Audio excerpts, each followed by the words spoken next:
తెలంగాణ ప్రభుత్వ ఉద్యోగాల కోసం ప్రిపేర్ అవుతున్నటువంటి అభ్యర్థులకు శుభవార్త. గౌరవ ముఖ్యమంత్రి వర్యులు రేవంత్ రెడ్డి గారు నిన్న అనగా డిసెంబర్ 3వ తేదీన హుస్నాబాద్లో జరిగినటువంటి ఒక సభ వేదికలో వారు మాట్లాడుతూ రానున్నటువంటి ఈ కొద్ది రోజులలో అంటే వారు అధికారం చేపట్టిన కాడ నుంచి 2.5 సంవత్సరాలు పూర్తయ్యే నాటికి 1,00,000 ఉద్యోగాలను మేము భర్తీ చేస్తామని చెప్పి ఒక ప్రకటన అయితే చేయడం జరిగింది. సో ఇప్పటికే వారు అక్కడ సభలో మాట్లాడినటువంటి విషయం ఒకసారి గమనించినట్లయితే 60,000 ఉద్యోగాలను అయితే మేము భర్తీ చేశామని చెప్పి ప్రకటించడం జరిగింది. మిగిలిన 40,000 ఉద్యోగాలు ఏవైతే ఉన్నాయో వీటిని ఈ అతి త్వరలో అంటే ఈ మిగిలిన 6 నెలల టైం ఏదైతే ఉందో ఆ సమయంలో మేమైతే దాన్ని కంపల్సరీగా 1,00,000 ఉద్యోగాలను అయితే మేము భర్తీ చేస్తామని చెప్పి వారు ప్రకటించడం జరిగింది. సో ఒకసారి మనం ఇక్కడ చూసినట్లయితే ఏ ఉద్యోగాలు ఇందులో ఖాళీ మనకు నోటిఫికేషన్ రావడానికి అవకాశం ఉందనే విషయాల గురించి కంప్లీట్గా చూసినట్లయితే మనకు ఇప్పుడు ముఖ్యమంత్రి గారు చెప్పినటువంటి విషయం ఏంటంటే 40,000 ఉద్యోగాలని త్వరలో మేము భర్తీ చేస్తామని. సో అభ్యర్థులు ఇక్కడ గమనించవలసినటువంటి విషయం ఏంటంటే ఈ 40,000 ఉద్యోగాల్లో ప్రస్తుతం మనకు అంగన్వాడీ శాఖ సంబంధించినటువంటి ఉద్యోగాలు ఏవైతే ఉన్నాయో అంగన్వాడీ టీచర్లకు సంబంధించిన ఉద్యోగాలు దాదాపుగా 14,000 ఉద్యోగాలకు సంబంధించిన ఒక నోటిఫికేషన్ అయితే మనకు వచ్చేటట్టుగా ఇక్కడ అవకాశం కనిపిస్తూ ఉంది. అదేవిధంగా అంగన్వాడీతో పాటుగా మనకు ఆర్టీసీ సంబంధించినటువంటి తెలంగాణ ఆర్టీసీ సంబంధించిన ఉద్యోగాలు ఏవైతే ఉన్నాయో అందులో మనకు దాదాపుగా 3,200 ఉద్యోగాలతో అంటే 3,200 ఖాళీలతో ఒక నోటిఫికేషన్ రావడానికి మనకు అవకాశం కనిపిస్తూ ఉంది.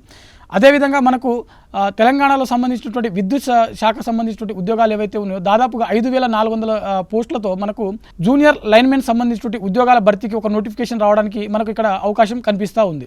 సో దాంతోపాటుగా దేవాదాయ శాఖకు సంబంధించిన ఉద్యోగాలు ఏవైతే ఉన్నాయో వాటికి సంబంధించినటువంటి కూడా ఆర్థిక శాఖ ప్రతిపాదనలు ఉన్నట్లుగా మనకు గతంలో ఒక వీడియో రూపంలో మనం చెప్పుకోవడం జరిగింది. దాంతోపాటుగా సాక్షి education.com వెబ్సైట్లో కూడా ఒక ఆర్టికల్ అనేది మనం తెలుసుకోవడం జరిగింది.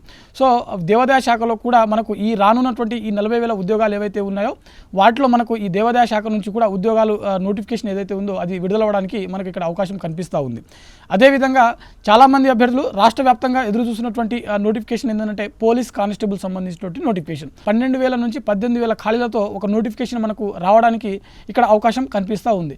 సో ఇతర నోటిఫికేషన్లు ఏవైతే ఉన్నాయో గ్రూప్ 1 కావచ్చు, గ్రూప్ 2 కావచ్చు, గ్రూప్ 3 కావచ్చు, గ్రూప్ 4 కావచ్చు, ఈ వీటికి సంబంధించినటువంటి నోటిఫికేషన్లకు సంబంధించినటువంటి ప్రస్తుతం ఆల్రెడీ ఇప్పటికే జరిగినటువంటి ఎగ్జామినేషన్ ఏదైతే ఉందో సో అపాయింట్మెంట్ ఆర్డర్స్ అన్ని కొన్నిటికి అయిపోయాయి, మరికొన్నిటికి ఇంకా అపాయింట్మెంట్ ఆర్డర్స్ అనేవి జరుగుతూ ఉన్నాయి. సో మనం గ్రూప్ 3 మనకు తెలిసినటువంటి విషయమే సర్టిఫికేట్ వెరిఫికేషన్ జరుగుతూ ఉంది.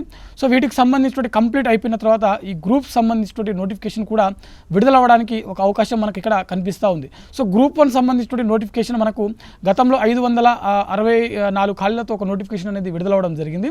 సో మనకు మరో నోటిఫికేషన్ కూడా దగ్గర 250 ఖాళీలతో ఒక నోటిఫికేషన్ రావడానికి ఇక్కడ మనకు అవకాశం కనిపిస్తూ ఉంది.